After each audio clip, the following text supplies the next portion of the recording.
O domingo 17 de setembro de 2022 foi histórico para o estádio Beira-Rio e histórico para o Internacional. A primeira partida da decisão do Campeonato Brasileiro Feminino teve o recorde de público de uma partida da categoria em território nacional. Mais de 36 mil pessoas viram um jogaço de bola. Um Inter valente que teve oportunidades, inclusive, de levar uma vantagem, mas acabou cedendo o empate, perdendo principalmente no aspecto físico na segunda etapa. Ainda assim, a condição é absolutamente irreversível e possível para que o Inter conquiste esse título que vai aumentar ainda mais o tamanho do feito desta temporada. Aqui a gente fala sobre o empate Inter e Corinthians 1-1, o primeiro jogo da decisão das Gurias Coloradas.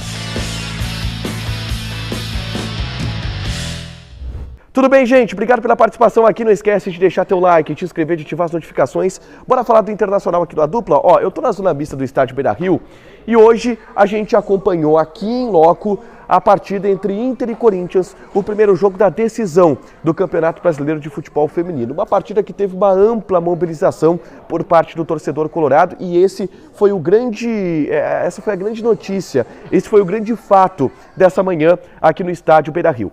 Mais de 36 mil torcedores estiveram aqui apoiando as Gurias Coloradas e consolidando aquele que é o recorde de público em uma partida do futebol feminino no país. Contra um adversário absolutamente complicado, o Corinthians vem sendo o bicho-papão do futebol brasileiro feminino ao longo dos últimos anos, a equipe com maior investimento, a equipe com melhor investimento também em termos qualitativos e que obviamente veio aqui para fazer uma parada duríssima para o Internacional. O Inter chega à sua primeira decisão de Campeonato Brasileiro da categoria depois de passar para o São Paulo.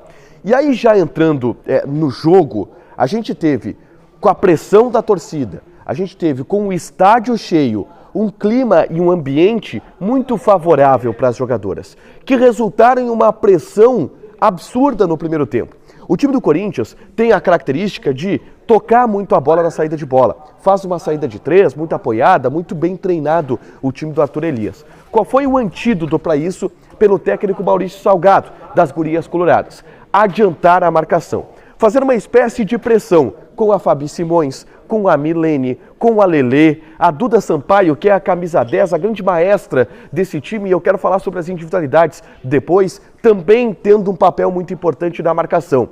E foi marcando alto que o Inter chegou ao gol. Uma roubada de bola da Duda Sampaio, do lado direito, ela cruza e a bola sobra para a Milene tocar na saída da goleira Lelê e abrir o placar no Beira-Rio. Além do lance do gol, o Inter teve outras oportunidades. A Milene perdeu um gol frente a frente com a Lelê. A Duda Sampaio jogou demais na primeira etapa e jogou demais a partida inteira. Como joga bola essa guria, 21 anos de idade, camisa 10 clássica, muita qualidade. A gente brinca que ela não olha para o chão na hora de jogar, sempre com a cabeça erguida, e era quem comandava todas as ações ofensivas do Internacional. Um Inter muito superior ao adversário na primeira etapa. Só que aí, no segundo tempo, o Corinthians mostrou a sua força de investimento e a sua força também de trabalho, principalmente no aspecto físico.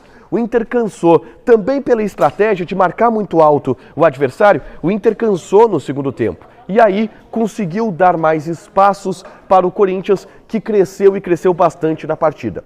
O segundo tempo foi toda da equipe visitante, que pressionou o Internacional e criou oportunidades até chegar ao gol da Jennifer. Ex-internacional, a Jennifer conseguiu na velocidade explorar as costas da defesa colorada e também tocar na saída da goleira Maiara para deixar tudo igual. O Inter ainda teve a expulsão da Isabela, que preocupa bastante para o jogo da volta. Ela não pode jogar, vai entrar a esquerdinha no lugar dela. Isabela muito competitiva pelo lado esquerdo, muito forte na marcação, acabou dando uma entrada um pouco mais forte por cima da bola na jogadora corintiana e foi, depois da revisão do VAR, justamente expulsa. O Inter ainda assim, com uma jogadora a menos, conseguiu segurar o empate e levar a decisão para a Neoquímica Arena. Eu só trago um detalhe. O Inter também empatou em 1-1 no jogo da ida contra o São Paulo na semifinal. E aí foi buscar no Morumbi uma vitória épica, 1-0, inclusive com a Maiara pegando o pênalti no segundo tempo e assim conseguiu a vaga na final. Então é absolutamente plausível e possível que o Inter vá à Neoquímica Arena, que também vai estar lotada, e construa uma vitória para, quem sabe, se tornar a campeã brasileira, o campeão brasileiro de futebol feminino. Eu vou chamar aqui até a Michele Silva, que foi a comentarista da Jornada Esportiva na Rádio Bandeirantes, desse lado aqui, Michele, e vai falar com a gente sobre as condições do Inter de ser campeão brasileiro. Tem chance? Tem jogo ainda? Dá para reverter esse empate lá na Neoquímica Arena, Michele? Dá para reverter. Eu acho que as gurias coloradas, elas fizeram um bom jogo aqui no Beira-Rio, como tu já falou. Tem muitas coisas daqui que dá para levar para lá. Esse Corinthians é uma máquina de vencer no futebol feminino, é um time histórico, talvez é o melhor time do Brasil, dá para dizer assim. Teve uma primeira fase do Brasileirão que testou um pouco mais, que teve problemas de lesão, problema de convocação, mas nessa fase final já está um pouco mais consolidado e está jogando como joga Corinthians, então já está um pouco mais competitivo. O Inter ter feito frente ao Corinthians na sua casa, com esse público, tem duas coisas. Leva a experiência de jogar com um grande público para lá, para São Paulo, porque vai encontrar um grande público lá, e também tem a questão de que conseguiu fazer frente, então mostra que é possível. E o Inter só poderia ter conseguido um pouquinho mais aproveitar as chances que teve. Talvez isso lá seja um fator mais decisivo que pode fazer as gurias coloradas conquistarem o título inédito. O Inter pressionou bastante, perdeu algumas oportunidades, e agora o marco histórico, né, Michele, de 36 mil pessoas hoje aqui no Beira-Rio.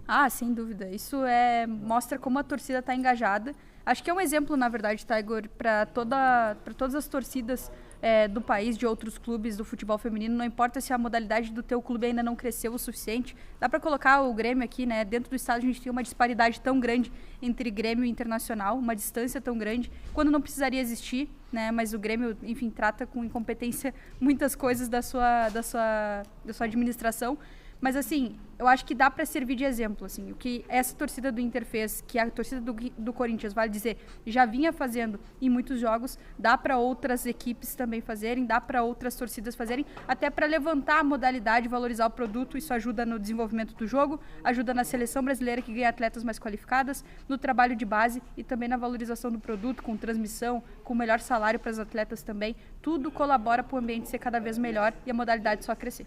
Vai lá no canal da Michele Silva, tá? Michelive, bota aí na busca do YouTube Michelive e te inscreve lá, muito conteúdo não só sobre futebol feminino, mas também sobre o futebol masculino. Sábado que vem, 2h da tarde, o Inter em busca desse título inédito. A história já foi feita, o Inter já teve uma grande vitória do público, do engajamento, da mobilização. O recorde de público no futebol feminino aqui no futebol brasileiro. Foguete não tem ré, é daí pra cima e quem sabe com um título histórico na próxima semana. Deixa teu like, te inscreve e ativa as notificações que ainda hoje vai ter mais conteúdo aqui no canal.